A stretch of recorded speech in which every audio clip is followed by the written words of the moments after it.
CNE news में आप सभी का स्वागत है और अब लेते हैं खबर विशेष की ये खबर।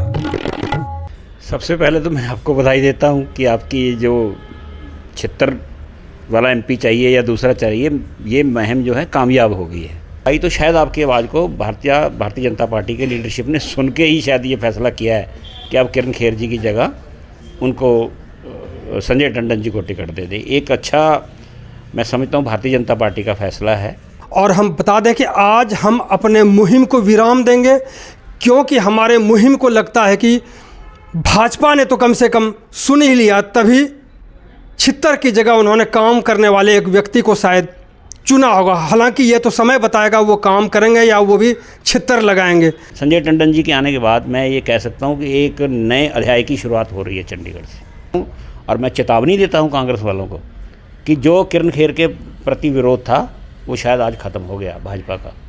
जब जब विशेष परिस्थिति आती है तब हम सुभाष चावला जी के पास आ जाते हैं, क्योंकि इनके पास राजनीतिक अनुभव, कांग्रेस के प्रदेश अध्यक्ष रह चुके हैं और चंडीगढ़ शहर से 2 बार मेयर भी रह चुके हैं।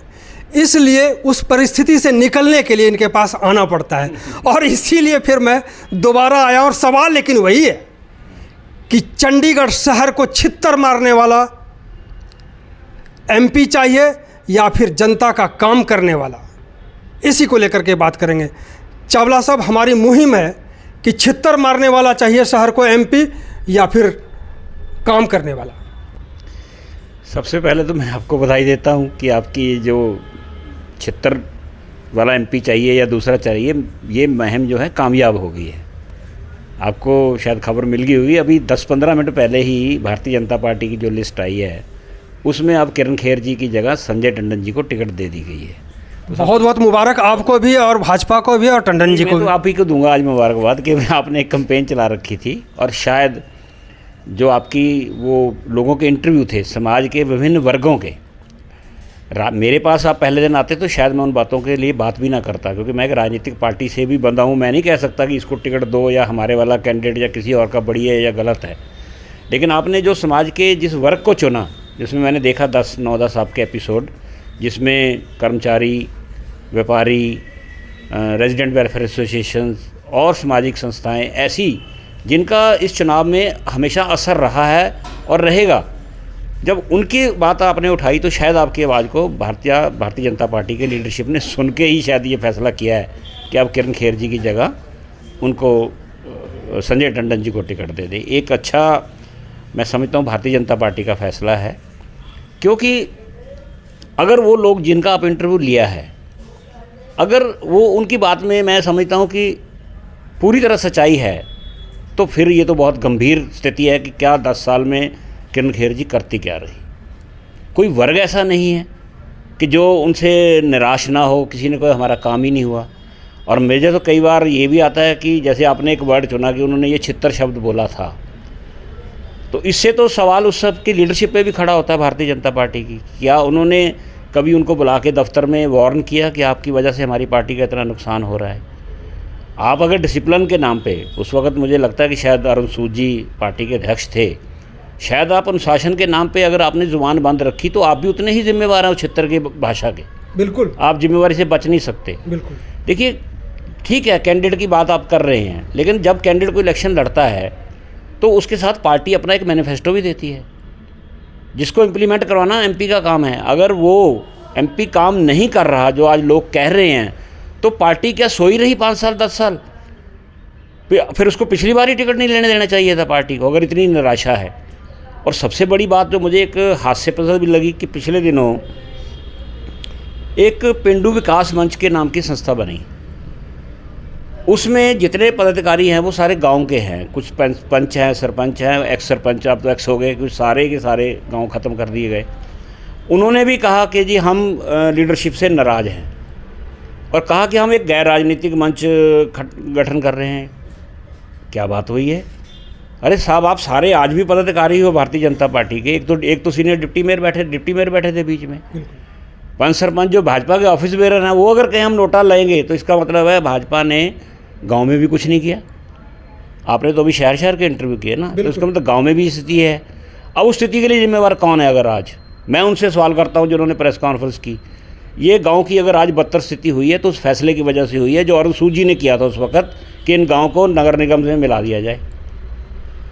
उससे स्थिति बिगड़ी है ना। बिल्कुल। पंचायती राज खत्म हो गया, जिला परिषद खत्म हो गई, मार्केट कमेटी का बोर्ड खत्म हो गया। तो ये जिम्मेवारियाँ लेंगे अरुण सूद जी के प्रधान थे, आपके प्रधान के होते आपने सिग्नेचर करवाए थे इन पंचों सरपंचों से कि नगर निगम में गांव लगा दिए जाएं। अगर आप, और फिर हैरानी की बात यह है कि जितने लोग बैठे हैं उसमें से 90% लोग अरुण सूद जी के समर्थक हैं आज भी पार्टी में। टिकट की बात जब उनकी चलती थी, 4 नाम चलते थे कि इनको दे दो, तो जो अरुण सूद जी के लिए पैरवी करने वाले थे वही लोग थे जो नोटा का मांग कर रहे थे।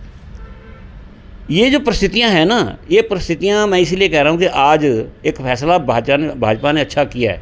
अब कांग्रेस को भी सोचना पड़ेगा कि अगर संजय टंडन आए, उन्होंने एक जो नाराज़गी थी शायद भाजपा ने, बहुत बड़ा वर्ग था आपके इंटरव्यू के मुताबिक भी और आम जनता में, वो नाराज़गी उनकी मौजूदा सांसद से थी। अब वो आज के बाद शायद इतनी कम हो के भाजपा की तरफ फिर ना लोग मुड़ जाएं।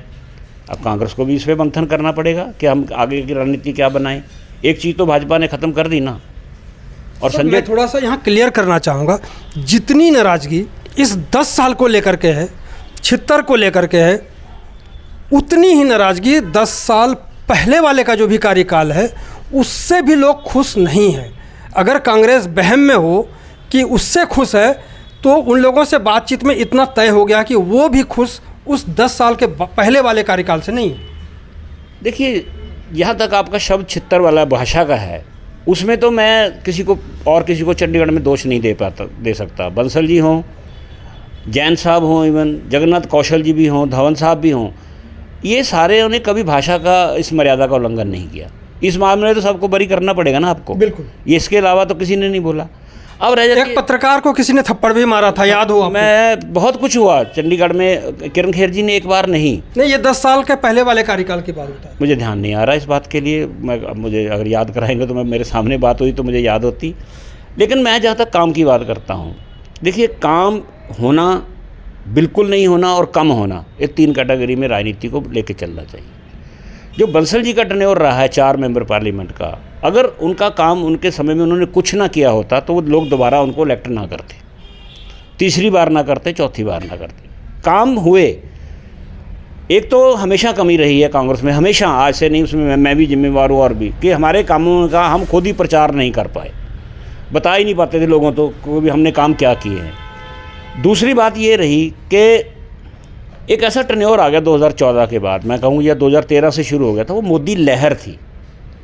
2 चुनाव जो हुए हैं, मैं इसको काम के ज़्यादा लोगों, आप भी पत्रकार हैं, 2014 तो आपने कवर किया ही है, लहर जो चली ना एक, वो लहर के अंदर बड़े बड़े जो महारथी थे वो धाराशायी हो गए। बंसल जी के बारे में ये बिल्कुल नहीं कहा जा सकता कि उन्होंने शहर में कुछ नहीं किया। हाँ, लोगों की आशाएं बहुत होती हैं, जब किसी को लोग इतने ज़बरदस्त तरीके से वोट देते हैं, कुछ काम रह गए और कुछ काम ऐसे हैं जो बंसल जी नहीं करवा पाए और किरण खेर भी नहीं फिर करवा पाई 10 साल में। जैसे आप मान लीजिए नीड बेस्ड चेंजेस वाला मामला है, बिल्कुल आज का नहीं है, बहुत पहले का, जैन साहब के भी पहले का। जैन साहब हमारे साथ मीटिंगों में जाते रहे, हम उनसे वादा करते रहे, आज तक नहीं हुआ। वो इसलिए नहीं हुआ कि अगर कोई आज भी कहे, अब मेरे से शायद वो नाराज़ हो जाएंगे, कि 1 टाइम सेटलमेंट कर दो जी, जो बना कर दो, वो नहीं हो पाएगा, कोई भी नहीं करवा पाएगा। आगे भी चाहे टंडन साहब आ जाएं या कोई और कैंडिडेट आ जाए, वो वादा कर ले, क्योंकि कई जगह इतनी ज़्यादा वायलेशन हुई है कि दूसरे पड़ोसी भी उसके इफेक्टिव है। एक लाइन खींचने की हमने कोशिश की थी बंसल जी के टाइम में भी, को बहुत सी मीटिंगें हुई, बंसल जी ने एफर्ट भी किए, मैं उस कमेटी में भी उनके साथ जाता रहा, कुछ हल करवाए थे, लेकिन जितने होने चाहिए थे हम भी नहीं करवा पाए, संतुष्टि नहीं दे पाए, इसलिए लगता है कि शायद काम नहीं हुए। किरण खेर जी ने, बंसल जी समय समय पर, तो सर इसका मतलब क्या है कि हर बार चुनाव में आप मैनिफेस्टो में डाल करके मूर्ख बनाए जनता को? मैं कह रहा हूँ ये पार्टियों को अब सोच लेना चाहिए कि कुछ समस्याएं ऐसी हैं जिनके साथ हमें ईमानदारी से लोगों के सामने जाना चाहिए कि इस समस्याओं का हल ये है, इतना हम करवा सकते, इतना नहीं करवा सकते।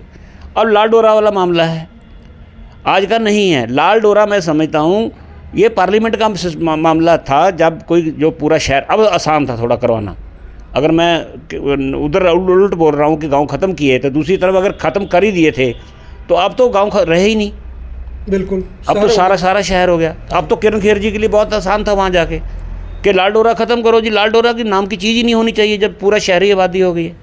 ध्यान ही नहीं किया किसी ने। और मैं कई बार कहता हूँ, किरण खेर जी ने शायद अपने व्यवहार से अपनी पार्टी को भी अपने से दूर कर लिया था, पार्टी ने उनकी मदद भी नहीं की।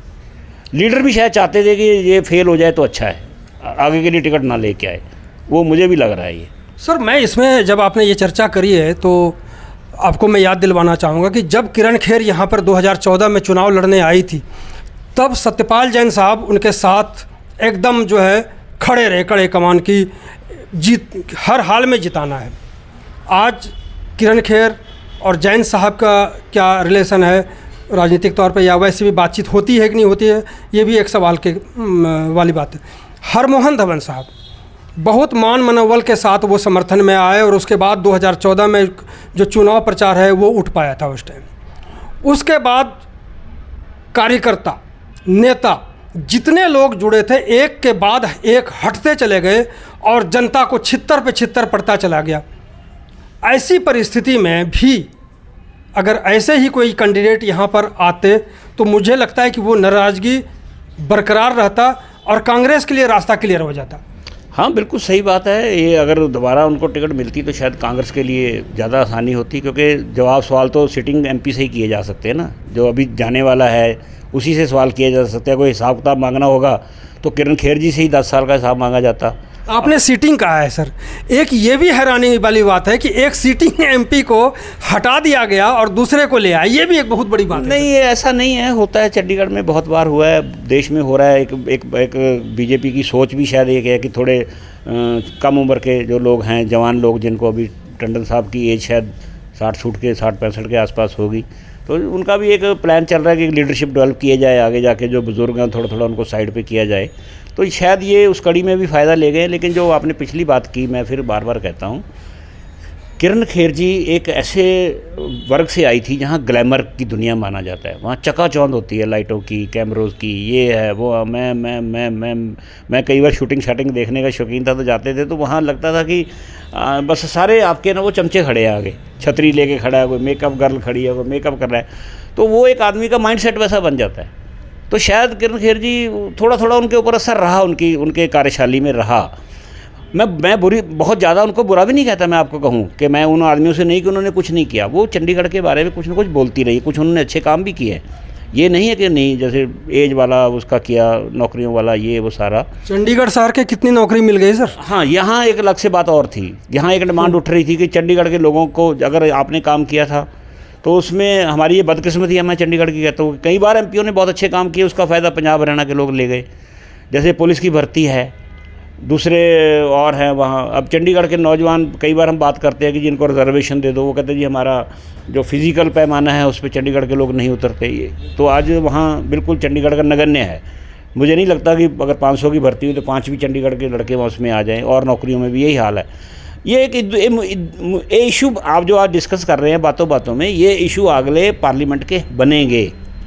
नौकरियों का मुद्दा, स्थानीय लोगों को कि उसमें पहल मिले, कहाँ क्या होना चाहिए, ओटीएस का है, ओल्ड पेंशन का है सारा ये। अच्छा, अब देखिए ओल्ड एज पेंशन है, पंचकूला में जो लोग बुज़ुर्ग बैठे हैं वहाँ शायद 2,500-3 हज़ार मिलती है, यहाँ 1200 मिलती है। बुजुर्ग तो बुजुर्ग ही है ना, चाहे पंचकूला वाला हो या कहीं हो, बल्कि यहाँ ज़्यादा मिलना चाहिए। शेप महंगाई ज़्यादा है यहाँ शहर में, वहाँ तो फिर भी किसी के पास कोई ज़मीन होगी, किसी के रिश्तेदार के पास कोई फल फ्रूट सब्जी घरों से मिल जाती है। यहाँ तो हर चीज़ खरीदनी पड़ती है। ये मुद्दे बनने चाहिए, और मैं समझता हूँ कि अगर इन मुद्दों पर इलेक्शन लड़ा जाएगा तो चंडीगढ़ की जनता को आने वाले टाइम में फ़ायदा होगा। एक चीज़ मैं और कहना चाहता हूँ, इस वक्त ये जो संस्थाएँ हैं ना जिन्होंने आपको इंटरव्यू दिया है, ये संस्थाएं अगर इकट्ठी होकर अगले बार एक संस्थाओं में से संस्था बनाएं, और फिर ये इन जो कैंडिडेट कोई भी आए, संजय टंडन जी तो आ ही गए, और भी जो आए उनसे अंडरटेकिंग लें कि ये आप पहले हमें बता दीजिए, ये मैनिफेस्टो है। कहा है कुछ लोग, आप नहीं कहा नहीं, वो कर देखिए। मैं कहता हूँ, कई लोगों को मैं बरी नहीं करूँगा इन बातों से। जिन लोगों ने इंटरव्यू भी दिया है, इनसे बहुत से ऐसे लोग हैं जो किरण खेर जी के लिए प्रचार करते रहे। मेरे पास फोटोग्राफ पड़ी है, जिनके आप इंटरव्यू में नाम नहीं लेना चाहूँगा, जिन्होंने किरण खेर का खुला समर्थन किया, उनके झंडे के तले जाके वोट मांगी। आज वो मना कर रहे हैं, लेकिन डरते हुए किरण खेर का नाम फिर नहीं ले रहे। मैं सवाल करता हूँ उनसे कि उन्हें बताएं कि किसने किरण खेर जी की रैलियाँ अपने यहाँ नहीं करवाई, वोट नहीं मांगे।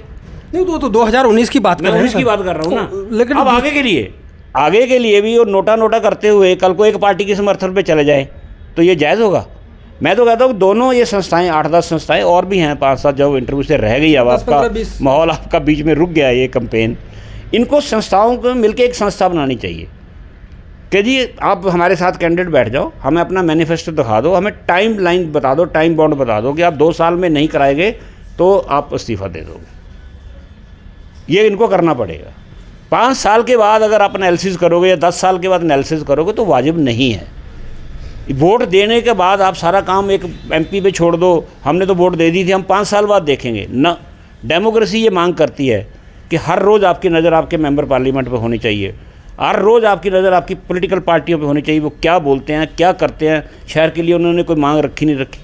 अब देखिए गृह मंत्री जी आए, अमित शाह जी, शायद ये पहले गृह मंत्री हैं जो 5-6 बार चंडीगढ़ में लगातार आए, कोई नहीं आया, किसी पार्टी से भी नहीं आया। क्या फ़ायदा लिया हमने उनका? कभी पार्टी ने टाइम लिया कि इन व्यापारियों को मिलके जाके हम जाके उनकी मांगे उनके सामने रखें? क्या मेंबर पार्लियामेंट ने जितनी बार आए हैं क्या को ये इस बात का टाइम तय किया कि चंडीगढ़ के इतने संस्थाएं और डेपुटेशन आपसे मिलना चाहती हैं? क्यों संस्थाएं चुप रही उस दिन? क्यों नहीं जाके मेंबर पार्लियामेंट के बाद गए कि छितर का भी तो डर होता था सर। नहीं, अब डर है तो फिर आज क्यों बोल रहे हैं? इसलिए कि वोट देने का अधिकार है, उससे बदला लेंगे ये। नहीं, तो 10 साल के बाद कहते सब कुछ लुटा के होश में आए तो फिर क्या हुआ? बिल्कुल। तो अब तो सब कुछ लुटा ही लिया 10 साल में आपने, और आज कह रहे हो कि जी ये तो हो गया। लेकिन अब सवाल है कि भाजपा से संजय टंडन, जो हम यंग भी कह सकते हैं आज के समय में, उनको टिकट मिल गई। कांग्रेस से रेस में हैं पवन कुमार बंसल, मनीष तिवारी और HS लक्की भी कहते हैं। अब क्या कांग्रेस को रणनीति बदलने की ज़रूरत है, या फिर जो आपने कहा 10 साल लुटा के चले तो फिर क्या ऐसा ही कुछ होगा क्या, या रणनीति बदलने की ज़रूरत है? देखिए मेरा तो अपना ये बड़ा दृढ़ विचार है कि कैंडिडेट चाहे होते हैं ज़रूर, वो भी एक चेहरा हमारे सामने होता है, लेकिन चुनाव जो होता है वो 2 पार्टियों के बीच में होता है। अगला चुनाव जो है, या पूरे देश में चुनाव इस वक्त, वो NDA गठबंधन और बीजेपी के बीच में है। मोदी के खिलाफ तो चाहे वो काम करने वाला हो ना हो, छितर मारने वाला हो, ये मैं बताऊँ, उस कैंडिडेट के ना माइनस प्लस पॉइंट होते हैं जिताने में पार्टी को। मान लीजिए एक कैंडिडेट ऐसा आता है जो 10% वोट अपने निजी लेके आता है तो वो जीत जाता है। एक आता कैंडिडेट के 10% वोट नेगेटिव लेके आता है तो पार्टी नहीं जीत पाती। ये राजनीति का एक बहुत, हम जब एनालिसिस करते हैं कौन जीत रहा है कौन हार रहा है, नगर निगम में तो मैंने खास तजर्बा किया है कि जो कैंडिडेट हमने उतारा, अगर उसकी उस इलाके में अपनी 5 या 10% वोट है तो वो जीत गया। अगर वो उसके पास अपनी वोट नहीं है, या उससे महल्ले वाले नाराज़ हैं, या लोग वहाँ उसको नहीं चाहते, तो वो इलेक्शन हार जाएगा। और आगे भी यही होता रहा है और आगे भी होएगा ऐसे ही। समझ जाना चाहिए जो हमारे आज के कैंडिडेट हैं कि उनका अपने महल्लों में मेल जोल होना, वहाँ लोगों में बैठना उठना सब कुछ बहुत बढ़िया होना चाहिए। यही हाल होता है मेंबर पार्लियामेंट का। अब देखिए मैं एक पार्टी से भी जुड़ा हूँ, ये ठीक है, मैं आपसे बात कर रहा हूँ आज, तो मैं चाहता था कि हम पार्टी की बात ही ना छेड़े। हाँ, अब सवाल ये है कि संजय टंडन जी के आने के बाद मैं ये कह सकता हूँ कि एक नए अध्याय की शुरुआत हो रही है चंडीगढ़ से। किरण खेर जी भी अध्याय थे एक, बंसल जी खुद अपने आप में एक संस्था सी बन चुके हैं कांग्रेस के अंदर, 30-32 साल का कैरियर है उनका कैरियर में हो सकता है कई लोग उससे ना खुश हों, कई जगह हो सकता है संतुष्टि ना हो, पर मैं ये नहीं कह सकता कि उन्होंने अपने कार्यकाल में नहीं काम किया। अगर चंडीगढ़ आज भाजपा क्लेम करती है कि चंडीगढ़ बहुत हमने तरक्की कर दी, तो पवन बांसल की या कांग्रेस की कंट्रीब्यूशन को आप नकार नहीं सकते। हम कांग्रेस कह सकते हैं सर? मैं कांग्रेस ही कह रहा हूँ ना। देखिए मैं तो हमेशा मानता हूँ कि मैं पहले कहा कि कांग्रेस और बीजेपी की लड़ाई है, कैंडिडेट की लड़ाई तो 2% 4% के प्लस नेगेटिव वोट की रहेगी, पर वो तो आज भी हमारी विचारधारा की लड़ाई रहेगी। लेकिन अब तो विचारधारा वाली बातें भी ख़त्म हो गई, पता नहीं कल को क्या होना क्या नहीं होना देखना। ये इनके मैंने पहले कहा कि नया अध्याय शुरू होगा भाजपा में भी। देखिए कुछ लोग उम्र के कुछ पड़ाव पे बैठे, जैसे अब सत्यपाल जैन जी हैं, वो भी मेरे ख्याल है कि 75 के हो गए। आज अगर उनको टिकट नहीं मिली तो 80 के हो जाएंगे। 80 के बाद जाके राजनीति में आप ये तो मान लो कि चुनावी राजनीति बड़ी मुश्किल होती है करनी। बंसल जी के लिए भी वही एक आज आ रहा है कि उनके लिए शायद ये एक आखिरी मौका है कि अगर आज उनको किसी तरह से, मान लीजिए, मैं कहूँगा नहीं, मुझे तो उम्मीद है कि टिकट लेके आएंगे, मान लीजिए कोई ऐसी बात हो जाती है तो उनके लिए भी आखिरी है। और बहुत से लीडर हैं, हारेंगे जीतेंगे, जैसे पार्टियां हारती हैं तो प्रधानों पे असर पड़ेगा। कांग्रेस, अगर आम आदमी पार्टी जीती है, कांग्रेस हारी है, तो मेरे ऊपर असर पड़ा है ना, मैंने पद छोड़ा है ना। आगे अगर इसी तरह भाजपा या कांग्रेस के साथ उलटफेर हो गया तो उनके अध्यक्ष को भी जाना पड़ेगा।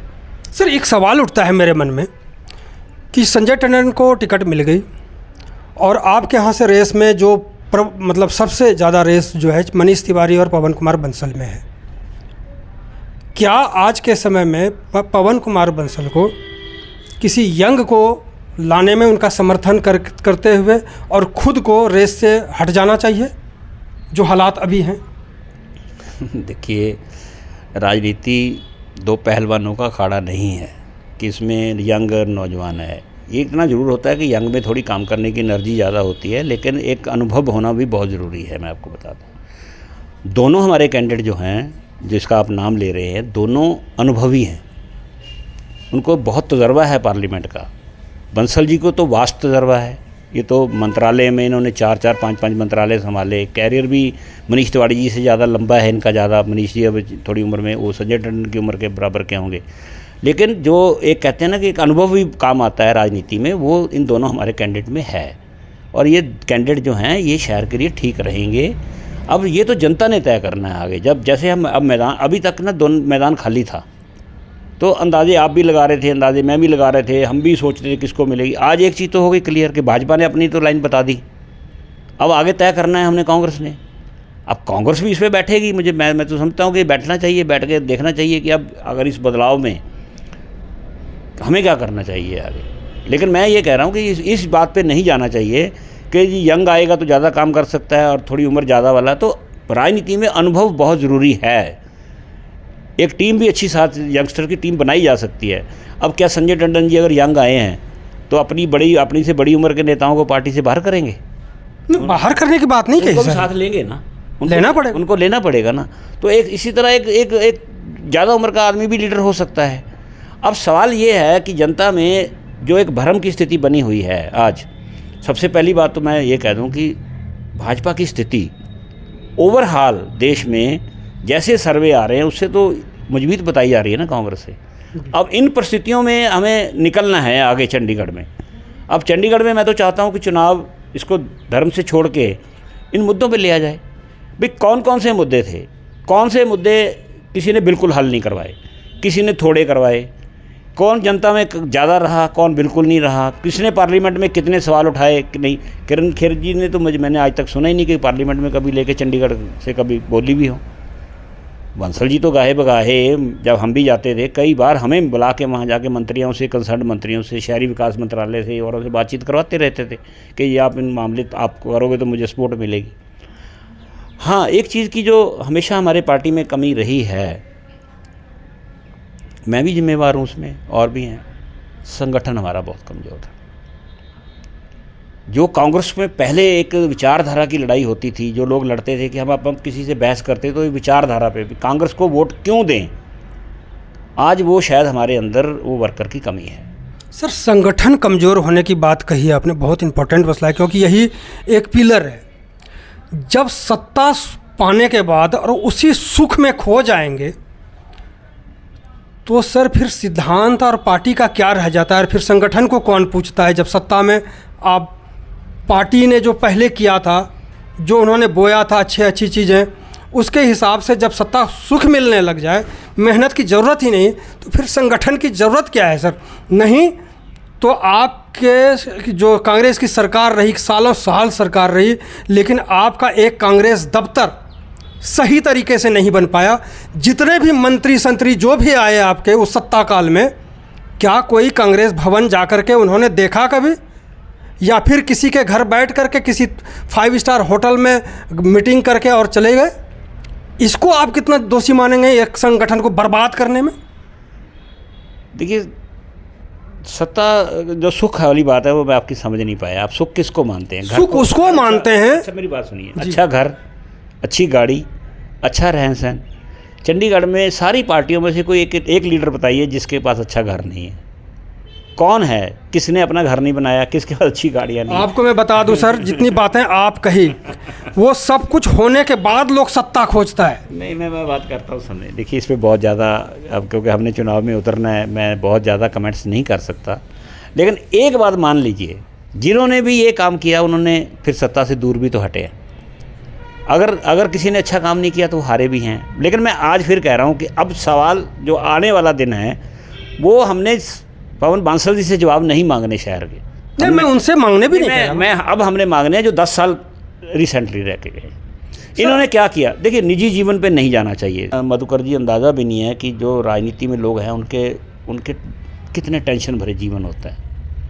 रात को मैं समझता हूँ इसलिए कांग्रेस कार्यालय भी नहीं देख पाए, बन भी नहीं पाया। हाँ, यहाँ कमी रही है हमारी। मैं पार्टी में भी बहुत बार भाजपा का भी दफ्तर देख लीजिए सर, आपका भी देख लीजिए, इनका तो भी 10 साल 15 साल ही सरकार बनी है। मैं उस दफ्तर की आलोशान से नहीं जोड़ता, उससे भी हम पता कर लेते हैं। वो तो भारतीय जनता पार्टी ने पूरे हिंदुस्तान में बहुत समय में अब लोग इसके ऊपर तो जहाँ से सर आप सत्ता चलाते हैं, जहाँ से सत्ता जीतते हैं, उस जगह को अगर नहीं बना पाए, सुंदर हो या ना हो, मैं उस बात से नहीं जाना कि इस बात पे मैं आपकी सहमत हूँ।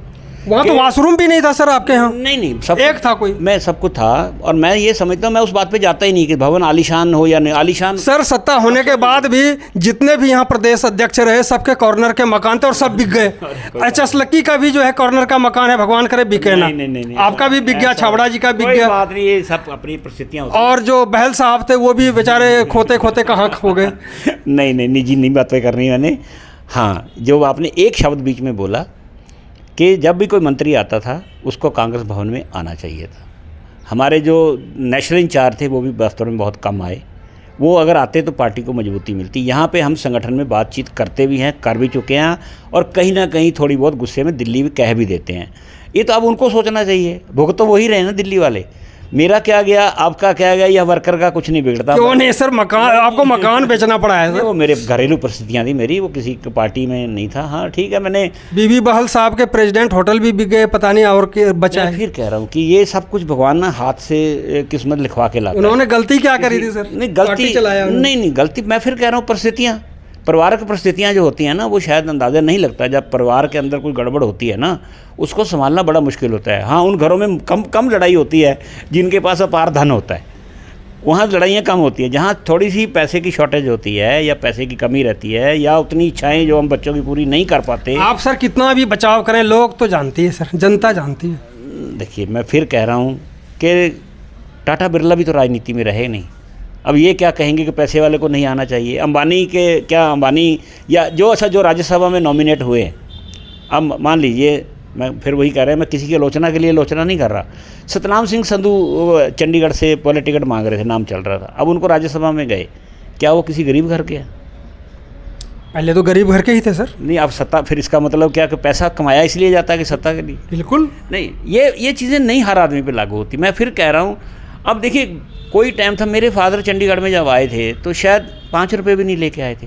अब ये नहीं कह सकते हैं कि आज मेरे पास 50,000 है तो वो 45,000 रुपये जो हमने बेईमानी का है।